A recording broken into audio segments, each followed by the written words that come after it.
Hi GameSpot viewers, it's Kevin Van Ord standing in for reviewer Jason Venter to tell you about A Valley Without Wind 2.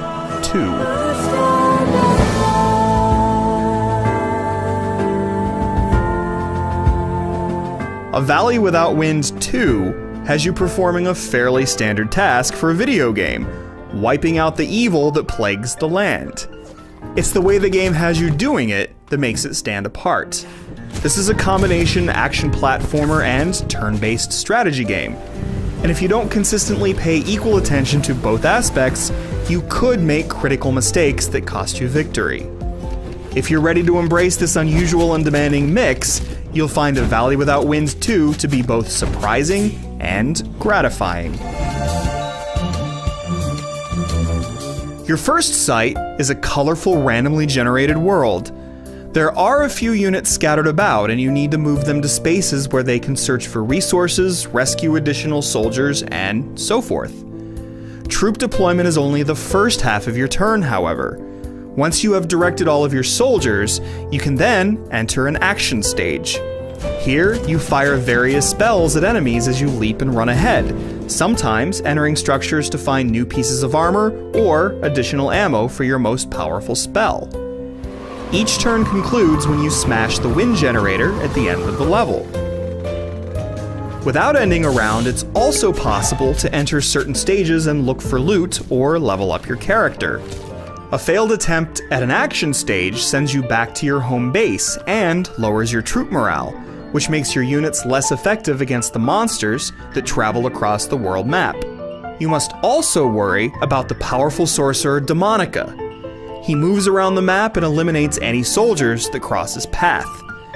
If your army's population drops to 0, that's the end of the game, and you have to start fresh with a new world. Fortunately, there are a number of difficulty levels, and you can adjust the strategy difficulty and the action difficulty separately. Regardless of the difficulty setting that you choose, A Valley Without Wind 2 ramps up the challenge naturally as you progress. Smashing windstorm generators purifies adjacent spaces and makes more of the map available.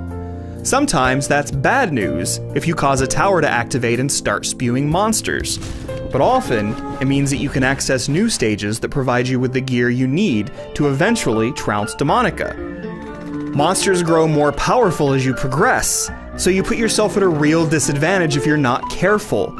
You need to take every opportunity to improve attributes like attack power, jump height, and maximum health. The game sinks its hooks into you before you realize it's even happening. That's because aside from some occasional rough spots when trying to join a friend in cooperative play, the overall package is put together very well. There aren't a lot of unique environmental backdrops or enemies, but the levels are still attractive, and the soundtrack features a variety of beautiful compositions that suit their accompanying visuals. The controls come off as floaty at first, but they allow for a great deal of precision, and gamepad support is terrific. By the time you properly power up your character, you'll embark on joyous rampages through caverns, forests, and towers in a way that recalls Castlevania Symphony of the Night.